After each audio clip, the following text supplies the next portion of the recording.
بسم اللہ الرحمن الرحیم قل اوحی الی انہ استمع نفر من الجن، کہہ دیجئے اے نبی کہ میری جانب وحی کی گئی ہے کہ جنوں کی ایک جماعت نے سنا۔ کس کو سنا؟ قرآن کو سنا۔ فقالوا انا سمعنا قرآنا عجبا، انہوں نے کہا ہم نے سنا ہے ایک بہت ہی دل کو لبھانے والا قرآن، یہدی الی الرشد، جو نیکی اور رشد اور ہدایت کی طرف رہنمائی کر رہا ہے۔ فآمنا بہ، تو ہم تو ایمان لے آئے۔ اس وقت بھی میں نے کہا تھا یہ لمحہ فکریہ ہے، ایک دفعہ کیا اجتماع ہے قرآن کا، اور وہ بندے کہاں سے کہاں پہنچ گئے، وہ داعی بن گئے۔ ہمارا کیا حال ہے؟ ہم نے اس معنی میں قرآن کبھی پڑھا ہی نہیں، سنا ہی نہیں۔ سنتے ہیں تو خیبر میل کی سپیڈ سے جو پڑھ رہا ہوتا قاری، 5 دن میں پورا قرآن، 6 دن میں پورا قرآن، اور اشتہار دیے جا رہے ہیں۔ یہ ہے ہمارا ریچول۔ یہاں تو 20 منٹ میں ہو جاتی ہے، یہاں 30 منٹ، یہاں چلو وہاں اور سے بھی کم میں ہو جاتی ہے، وہاں چلو۔ قرآن کا نتیجہ تو یہ نکلنا چاہیے وہ آپ کو پوزیس کر لے، جانے نہ دے۔ انا سمعنا قرآنا عجبا یہدی الی الرشد فآمنا بہ ولن نشرک بربنا احدا، اب ہم کبھی بھی اپنے رب کے ساتھ کسی کو شریک نہیں ٹھہرائیں گے۔ وانہ تعالی جد ربنا، اور یقیناً ہمارے رب کی عزت شان بہت بلند ہے۔ متخذ صاحبۃ ولا ولدا، اس نے نہیں اختیار کی نہ کوئی بیوی اور جورو نہ کوئی اولاد۔ وانہ کان یقول سفیہنا علی اللہ شططا، اور یقیناً ہمارا جو بے وقوف ہے بڑا، مراد یہاں پہ ہے وہی عزازیل، ابلیس، لعین، وہ چونکہ ہمارا ذرا بڑا بڈگر ہے، تو وہ جو کچھ کہتا رہا ہے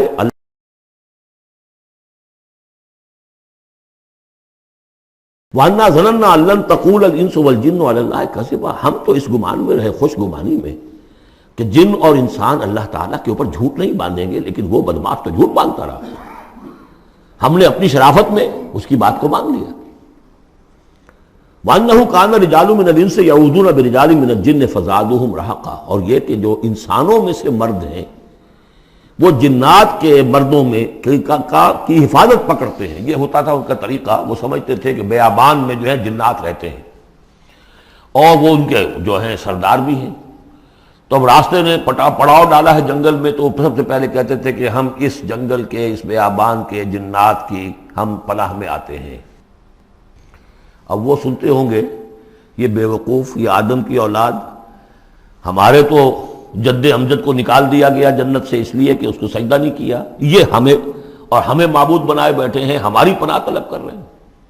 لہذا ان میں اور سرکشی پیدا ہو گئی، اور اکڑ گئے کہ یہ انسان ہو کر یہ ہماری پناہ مانگ رہے ہیں، ہم سے طلب کر رہے ہیں پناہ، تو اس سے ان کے اندر اور زیادہ سرکشی پیدا ہو گئی۔ وَأَنَّهُ كَانَ رِجَالٌ مِّنَ الْإِنسِ يَعُوذُونَ بِرِجَالٍ مِّنَ الْجِنِّ فَزَادُوهُمْ رَهَقًا وَأَنَّهُمْ ظَنُّوا كَمَا ظَنَنتُمْ أَن لَّن يَبْعَثَ اللَّهُ أَحَدًا، اور دیکھو انہوں نے بھی ایسا ہی سمجھا جیسا کہ تم نے سمجھا ہوا ہے کہ اللہ کسی کو نہیں اٹھائے گا۔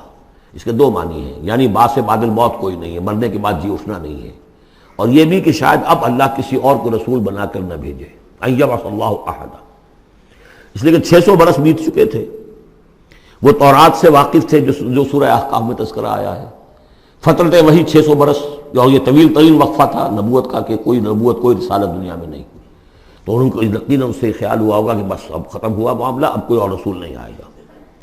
وَأَنَّا لَمَسْنَا السَّمَاءَ، اور ہم نے ذرا ٹٹولا آسمان کو، ہم نے چاہا کچھ خبریں لے کر آئیں ذرا غیب کی۔ فَوَجَدْنَاهَا مُلِئَتْ حَرَسًا شَدِيدًا وَشُعُبًا، تو ہم نے تو پایا اس کو کہ وہ بھرا ہوا ہے سخت چوکیداری سے، اور انگارے رکھے ہوئے ہماری ہمیں کھدیڑنے کے لیے۔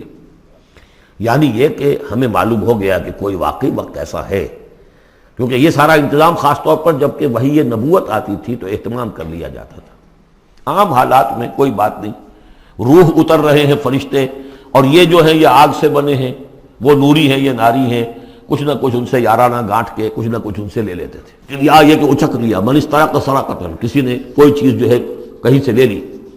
لیکن اب جو ہم نے دیکھا ہے آسمان کو، تو واقعی وہاں تو بڑے سخت پہرے لگے ہوئے، یعنی کوئی نہ کوئی وحی کا سلسلہ ہے اور نبوت آنی ہے، اور وہ نبوت ہمیں تو مل گئی، ہم جا کر سنائے کلام اور ہم ایمان لے آئے۔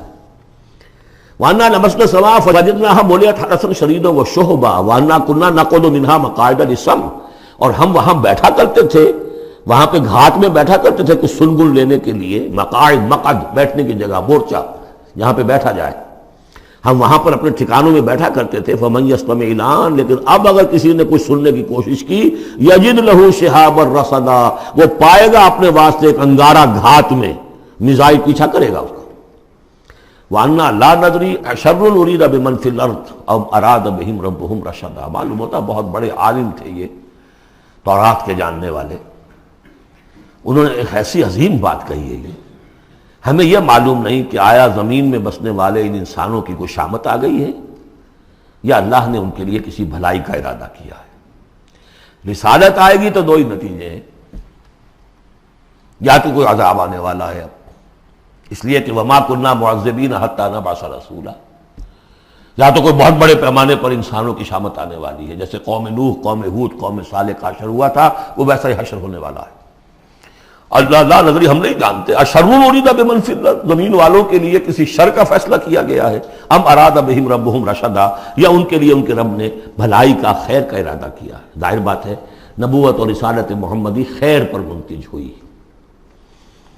وَأَنَّا مِنَّا الصَّالِحُونَ وَمِنَّا دُونَ ذَلِكَ، اور دیکھو ہمارے اندر نیک بھی ہیں، جنات نیک بھی رہے ہیں اور دوسری طرح کے بھی ہیں، بد نہیں کہا، یہ ہے حکمت تبلیغ، بروں کو بھی برا نہ کہو، ہاں دوسری قسم کے بھی ہیں، نیک بھی ہے اور دوسری قسم کے بھی ہیں۔ کُنَّا طَرَائِقَ قِدَدًا، ہم تھے مختلف راستوں پر جو کہ ایک دوسرے سے پھٹے ہوئے تھے۔ یہ قددا جو آیا تھا نا، قدت قمیصہ، پھٹ جانا قمیص کا۔ وَأَنَّا ظَنَنَّا أَن لَّن نُعْجِزَ اللَّهَ فِي الْأَرْضِ وَلَن نُعْجِزَهُ هَرَبًا، اور ہم نے یہ جان لیا کہ ہم اللہ کو عاجز نہیں کر سکتے، ہرا نہیں سکتے، نہ زمین میں بھاگ کر، اور ہم کہیں بھاگ کر اور زمین میں اللہ کو شکست نہیں دے سکتے، اس کی پکڑ سے نکل نہیں سکتے۔ وَأَنَّا لَمَّا سَمِعْنَا الْهُدَىٰ آمَنَّا بِهِ، اور ہم نے تو جب وہ ہدایت سنی، الہدا سنا، اس کی استماع ہم نے کیا، ہم تو اس پر ایمان لے آئے۔ فَمَن يُؤْمِن بِرَبِّهِ فَلَا يَخَافُ بَخْسًا وَلَا رَهَقًا، تو جو کوئی بھی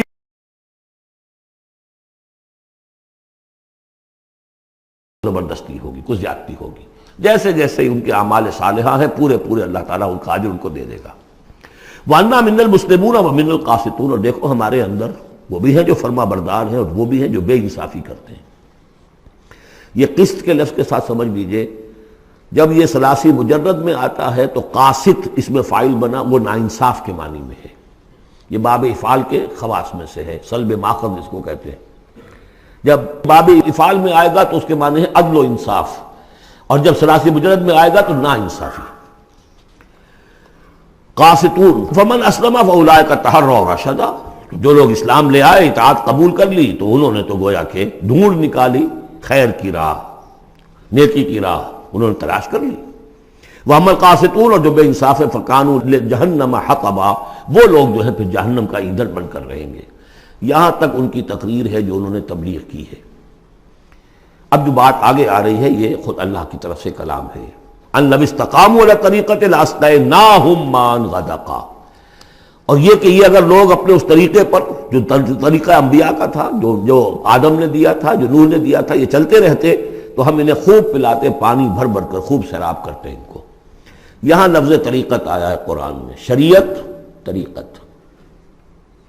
ثم جعلناک علی شریعۃ من الامر، شریعت اور یہ طریقت، دونوں کا مفہوم ایک ہے، طریقہ اور شریعت، لیکن یہ کہ اس کا استعمال ہو رہا ہے کہ شریعت سے مراد لی جاتی ہے جو دین کی کا قانون ہے، اس کے ظاہری پہلو، قانونی پہلو، اور طریقت اسی کے باطنی پہلو کا نام ہے کہ ایک نماز ہے، وضو کیسے کرو گے، کیا فرائض ہیں، کیا نوافل ہیں، کیا کام رہ گیا تو وضو نہیں ہوا، یہ شریعت بتائے گی، یہ آپ کو فقیہ بتائیں گے، یہ آپ کو مفتی حضرات بتائیں گے۔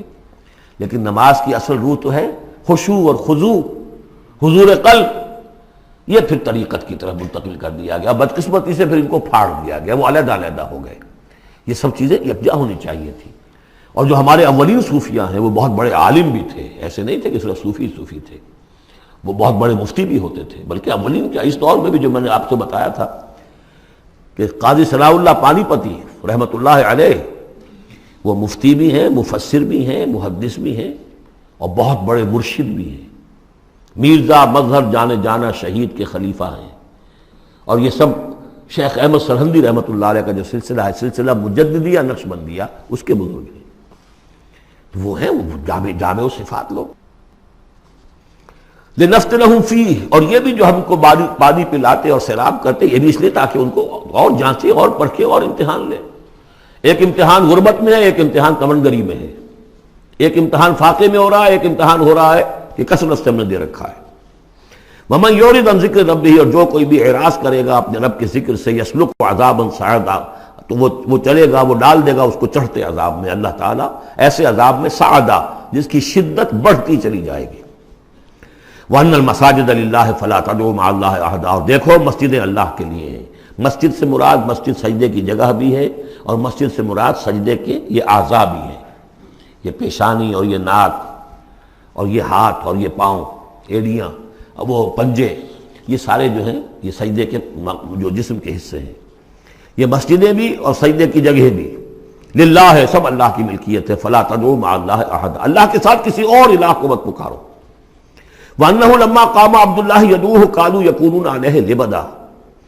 اور یہ اب یہاں پھر قول آ گیا ہے انہی کا جنات کا کہ جب وہ عبداللہ کو ہم نے دیکھا وہ کھڑا تھا، وہ قرآن پڑھ رہا تھا، وہ نماز پڑھا رہا تھا. لما قام عبداللہ یدعوہ، اسے پکار رہا تھا اللہ کو، اللہ کا بندہ. کانوا یکونون علیہ لبدا، وہ تو ایسے ہو رہے تھے سننے والے گویا کہ اس کے اوپر ٹھٹ کے ٹھٹ جمع ہو جائیں گے وہاں پر، لیکن یہ کہ وہ ایمان نہیں لا رہے تھے. قل انما ادعو ربی، کہہ دیجئے اے نبی صلی اللہ علیہ وسلم، دیکھو میں پکارتا ہوں اپنے رب کو. ولا اشرک بہ احدا، اس کے سوا میں کسی اور کو شریک کرنے کے لیے تیار نہیں. قل انی لا املک لکم ضرا ولا رشدا، کہہ دیجئے مجھے کوئی اختیار حاصل نہیں ہے تمہارے لیے، نہ کسی نقصان کا اور نہ کسی راہ پر لانے کا، میں تمہیں ہدایت نہیں دے سکتا.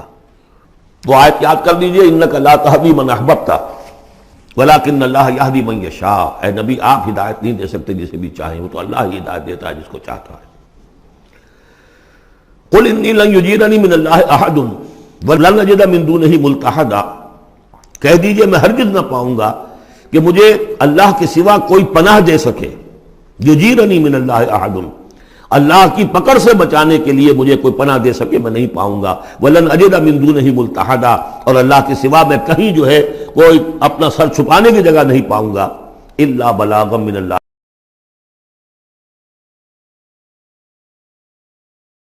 فریضہ سر انجام دوں. اگر میں نے یہ کام نہیں کیا تو میں پکڑا جاؤں گا. فَلَنَسْأَلَنَّ الَّذِينَ أُرْسِلَ إِلَيْهِمْ وَلَنَسْأَلَنَّ الْمُرْسَلِينَ، ہم تو پوچھ کر رہیں گے ان سے بھی جن کی طرف رسولوں کو بھیجا، اور پوچھ کر رہیں گے رسولوں سے بھی. وَمَنْ يَعْصِ اللَّهَ وَرَسُولَهُ، جو کوئی بھی اللہ اور اس کے رسول کی نافرمانی کرے گا، فَإِنَّ لَهُ نَارَ جَهَنَّمَ خَالِدِينَ فِيهَا أَبَدًا، تو اس کے لیے تو پھر جہنم کی آگ ہے جس میں وہ ہمیشہ ہمیشہ رہے گا. حتیٰ اذا رأوا ما یوعدون، یہاں تک کہ جب وہ دیکھیں گے جس چیز کی انہیں دھمکی دی جا رہی ہے. فَسَيَعْلَمُونَ مَنْ أَضْعَفُ نَاصِرًا وَأَقَلُّ عَدَدًا، اس وقت انہیں معلوم ہو جائے گا کون کمزور ہے مددگاروں کے اعتبار سے اور کون اقلیت میں ہے تعداد کے اعتبار سے. وہ تانے دیتے تھے نا کہ دیکھو محمد تمہارے پاس تو بیٹھے بھی ہوتے ہیں تو ہمارے کمی کاری بڑے لوور طبقات کے لوگ، اور وہ بھی چند ہوتے ہیں، دیکھو جا کے ابو جہل کی محفل بھری ہوئی ہے، بڑے بڑے لوگ بیٹھے ہوئے ہیں وہاں پر. اس وقت معلوم ہو جائے گا من اضعف ناصرا واقل عددا. یہ سورہ مریم میں بہت تفصیل سے یہ مضمون آیا ہے. قل ان ادری اقریب ما توعدون ام یجعل له ربی امدا، کہہ دیجئے نبی مجھے یہ معلوم نہیں ہے آیا جس چیز کا تم سے وعدہ کیا جا رہا ہے، جس چیز کی دھمکی دی جا رہی ہے. وعدہ اور وعید بنیاد ایک ہی ہے، اصل میں اصل الفاظ ایک ہی ہیں، وعید دھمکی، وعدہ، لیکن حروف اصلی وہی ہے.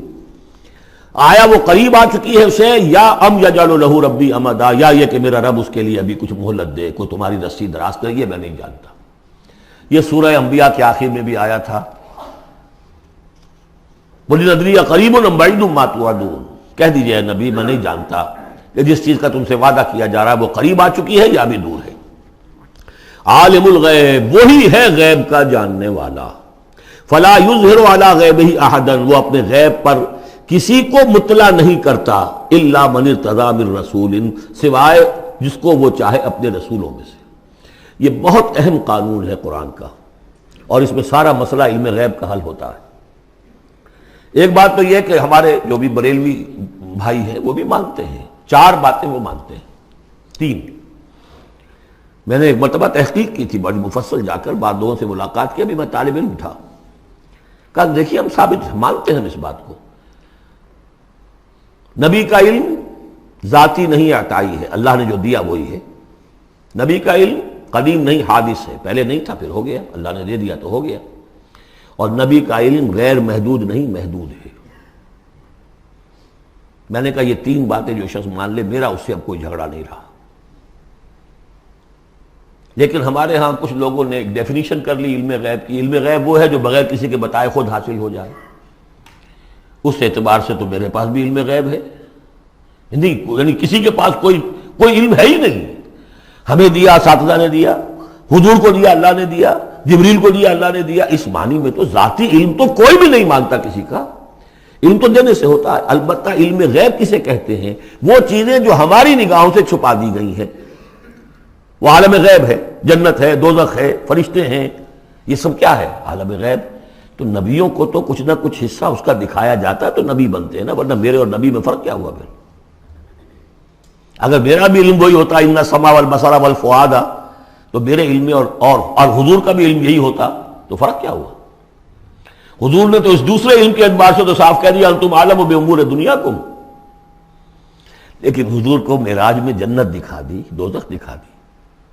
زمین پر رہتے ہوئے آپ نماز پڑھا رہے تھے، غالباً وہ جو کہ نماز پڑھائی جاتی ہے جبکہ بارش نہیں ہوتی، استسقاء کی نماز، اسی کے دوران اچانک ایک دفعہ آپ آگے بڑھے، لوگ حیران ہوئے کیا ہوا ہے، ایک دفعہ پیچھے ہٹے، لوگوں نے پوچھا بعد میں کہ حضور یہ نماز کا حصہ تھا، یعنی ہم بھی پھر استطاع کیا کریں اس نماز کے اندر؟ نے فرمایا نہیں، اصل میں میرے سامنے جنت لے آئی گئی، اب بے اختیار میرا ہاتھ بڑھ گیا کہ میں اس کا پھل توڑ لوں، اور میرے سامنے اس کے بعد دوزخ لے آئی گئی اور اس کا جو بمکا آیا گرمی کا، اس سے میں بے اختیار پیچھے ہٹا۔ دنیا میں سیر کرا رہے ہیں، بہرحال یہ غیب ہی میں سے ہے۔ البتہ کل غیب یہ جو مانے اللہ نبی کے لیے وہ کافر ہے، اور وہ مانتے ہیں، بریلوی بھی مانتے ہیں، کل غیب کا کوئی سوال ہی نہیں۔ نبی کا علم محدود ہے، نبی کا علم حادث ہے، نبی کا علم عطائی ہے۔ تین باتیں مان لیجئے، باقی نبی کا علم کتنا تھا کتنا نہیں تھا یہ میں کون ہوں ناپنے والا، اور آپ کون ہیں ناپنے والے؟ دیا اللہ نے جو دیا، بتایا جو بتایا، اللہ اور خیر صلی اللہ۔ تو یہ عالم الغیب وہ ہے غیب کا جاننے والا، فلا یظہر علی غیبہ احدا، تو وہ نہیں مطلع کرتا اپنے غیب پر کسی کو، ہاں الا من ارتضی بالرسول، سوائے اپنے رسولوں کے۔ کذالک نوری ابراہیم ملکوت السماوات والارض، ہم نہیں پڑھ چکے؟ ابراہیم کو بھی ملکوت دکھائے، حضور کو